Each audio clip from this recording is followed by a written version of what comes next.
اچانک نہیں ہو رہا ہے. یہ سب وہ ہے جو اللہ کے رسول بتا کر گئے تھے.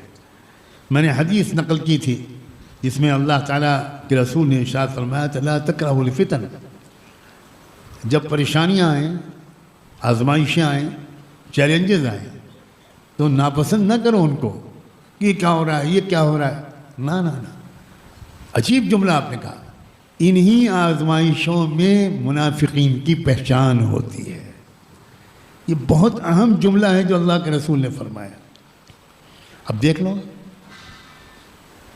بھاگ بھاگ کر لوگ دھرم بدل رہے ہیں، لوگ مرتد ہو رہے ہیں، لوگ سمجھوتے کر رہے ہیں، لوگ اسلام دشمن پارٹیوں کا ممبر بن رہے ہیں. عجیب بات ہے. مجھ سے آ کر لوگ جب اس طرح کی باتیں کرتے ہیں تو مجھے اپنے جذبات کو اور غصے کو قابو میں رکھنا بہت مشکل ہو جاتا ہے. کتنے لوگ ملتے ہیں جو بتاتے ہیں ان کے تعارف میں کہ یہ ماشاءاللہ بی جے پی میں چلے گئے، یہ بی جے پی کا ممبر ہے، یہ بی جے پی کے کارپوریٹر ہے. اللہ اکبر. اور کیا کہتے ہیں مجھے مطمئن کرنے کے لیے کہ حضرت اصل میں اندر میں اس لیے گیا ہوں کہ میں اندر رہ کر کچھ مسلمانوں کے کام کرا سکتا ہوں. ماشاءاللہ آپ تو امام غزالی سے بڑے مخلص ہیں. ایسے بیہودہ لوگوں سے میں کہتا ہوں آپ جس جواب سے مجھ کو مطمئن کرنے کی کوشش کر رہے ہو، آپ چونکہ مسلمان ہو تو مجھے امید ہے کہ آپ آخرت پر یقین رکھتے ہوگے. اس جواب سے اب اللہ کو مطمئن کر دو گے؟ اس جواب سے اللہ کو مطمئن کر دو گے؟ کیا بیہودہ بات ہے؟ صحابہ کرام کو یہ تدبیر نہ سوجھی جو آپ کو سوج رہی ہے. صحابہ نے نہیں حضور سے کہا کہ حضرت میں مشرک بن گیا ہوں تاکہ میں مشرک بن کر آپ کی مدد کر سکوں. لا حول ولا قوت الا باللہ. یہ چھٹائی ہو رہی ہے. اور میں کب سے کہہ رہا ہوں، میں جانتا ہوں کہ جب سے میں یہ بات کہہ رہا ہوں تب تو لوگوں کی سمجھ میں نہیں آتا تھا. میں کہتا تھا کہ لاکھوں مسلمان مرتد ہوں گے.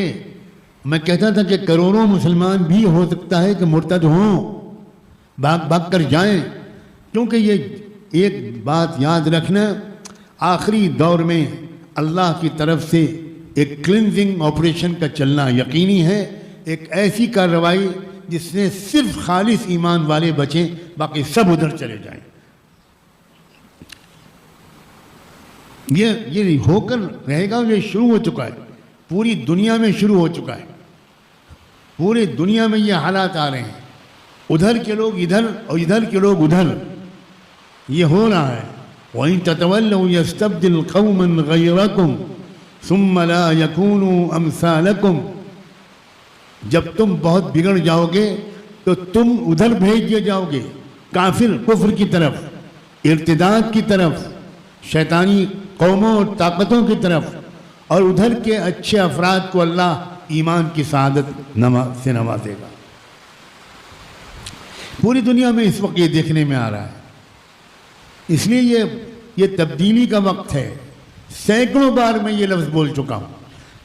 جو لوگ ابھی بھی سستی کر رہے ہیں، فجر کی نماز جماعت سے نہیں پڑھتے، قرآن کی تلاوت روزانہ نہیں کرتے، اللہ کا ذکر نہیں کرتے، علماء کے پاس نہیں جاتے، دینی کتابوں کا مطالعہ نہیں کرتے، اسلام کو گہرائی سے سمجھنے کی کوشش نہیں کرتے، مرتد ہونے سے اللہ کی سے روزانہ پناہ نہیں مانگتے، روزانہ کفر کی طرف لوٹ جانے کے خطرے کو محسوس نہیں کرتے، اپنے بچوں اور بچیوں کی اچھی تربیت نہیں کرتے، بار بار ان کو اچھی کتابیں اور اچھے بیانات نہیں پڑھواتے اور نہیں سنواتے، وہ اپنے آپ کو ہلاکت سے قریب کرتے چلے جا رہے ہیں. وہ سمجھ نہیں رہے کہ یہ کیسا زمانہ ہے. کس طرح کہوں کہ یہ عام زمانہ نہیں ہے. یہ کروٹیں بدلے گا، بدلنا شروع ہو گیا ہے. چند سال باقی ہیں. اس دنیا کو پہچاننا مشکل ہو جائے گا. عجیب و غریب قسم کا معاملہ ہوگا. یورپ اسلام میں آ رہا ہوگا اور عالم عرب یہودی اور عیسائی بن رہے ہوں گے. یہ صورتحال ہے.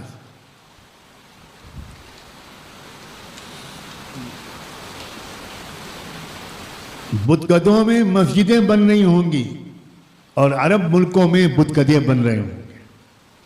یہ کیا ہو رہا ہے؟ اس کا آپ لوگ خالی تماشا دیکھ رہے ہیں، اس کو غیبی نظام سے نہیں جوڑ رہے ہیں۔ بالکل ورق پلٹ رہا ہے انسانی تاریخ کا، ایک زبردست اتھل پھتل، ادھر کے لوگ ادھر، ادھر کے لوگ ادھر۔ اس لیے اپنے کو بچانے، ایمان کی حقیقت اپنے اندر لانے کے یہ آخری موقع چل رہا ہے، یہ آخری دن ہے، یہ ہنگامی قسم کے دن ہے۔ مردوں کو بھی فکر مند ہو جانا چاہیے، عورتوں کو بھی فکر مند ہو جانا چاہیے۔ عورتیں تو بہت ہی کم فکر مند ہیں، بہت کم فکر مند ہیں۔ بہت چھوٹی چھوٹی چیزوں میں ہماری عورتوں کی فکری صلاحیتیں بہت ضائع ہوتی ہوئی نظر آ رہی ہیں۔ اللہ تعالیٰ ہم سب کو ان باتوں کو گہرائی کے ساتھ سمجھنے کی توفیق دے۔ جو لوگ سیاسی میدان میں مختلف سطحوں پر سرگرم ہیں، ان سے بھی خاص طور پر کہتا ہوں کہ سطحی سیاست چھوڑیں۔ ہمارے علاقے میں فلاں کینڈیڈیٹ ہو جائے، ہمارے علاقے میں فلاں پارٹی کا امیدوار کھڑا ہو جائے۔ خدا کے بندوں ذرا گہرائی سے سوچو۔ مجھے اتنی تکلیف ہوتی ہے جب لوگ میرے پاس اور ادھر بہت آنے لگے، ایسی بات سمجھتے ہیں کہ میں بھی کوئی سیاسی آدمی ہوں۔ میں نے جو الیکشن کے موقع پر محنت کی وہ سیاست کی وجہ سے کی، لا حول ولا قوت الا باللہ۔ میں اپنے اس عزیز وطن کو جہنم میں جانے سے روکنا چاہ رہا ہوں، یہ نرک بننا چاہ رہا ہے۔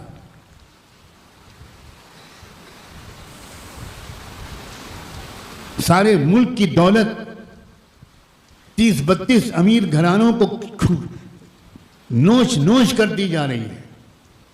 کوئی غیرت مند انسان اس کو کیسے برداشت کر لیتا ہے؟ کیوں اتنے بے خبر ہیں علماء؟ کیوں اتنے بے حس ہیں لوگ؟ دل میں تڑپ کیوں نہیں ہوتی؟ 80 کروڑ بھارت کے ناگرک، ہندوستان کے شہری 5 کلو اناج پر زندگی گزار رہے ہیں۔ سرکار ان کو 5 کلو اناج فری دیکھ کر بہت فخر سے بیان کرتے ہیں ہمارے وزیر اعظم کہ ہم 5 کلو اناج 80 کروڑ شہریوں کو فری دے رہے ہیں۔ انا للہ و انا الیہ راجعون۔ اس کا مطلب یہ ہے کہ 80 کروڑ افراد بے روزگار ہیں، ان کے پاس خود کمانے کا کوئی ذریعہ نہیں ہے، اور 5 کلو اناج میں کون سا خاندان پورے مہینے آسودہ ہو کر کھائے گا؟ یہ وہ چیزیں ہیں جس کی وجہ سے ایک تڑپ دل میں پیدا ہوتی ہے، اور دل چاہتا ہے کہ میدان میں اتر کر خوب کام کیا جائے۔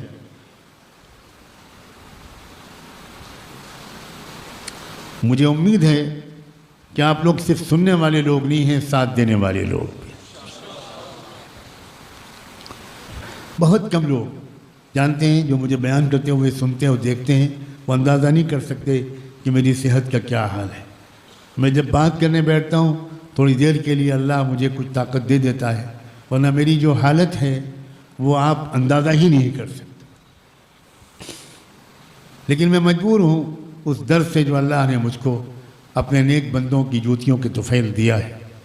ہم کو میدانوں میں کام کرنا ہے، جس نیت سے نماز پڑھنی ہے اسی نیت سے ہم کو ان سماجی اور سیاسی میدانوں میں کام کرنا ہے۔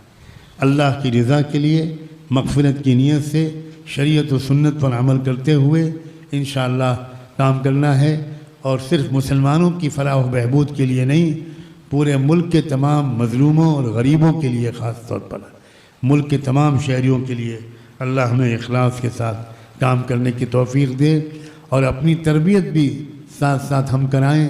ہمارے اندر سے غیبت کی بیماری نکلے، بدگمانی، حسد، تکبر، بخل، خود غرضی، بد نظری، ہر طرح کا ظاہری اور اندرونی گناہوں سے ہم پاک صاف ہو جائیں۔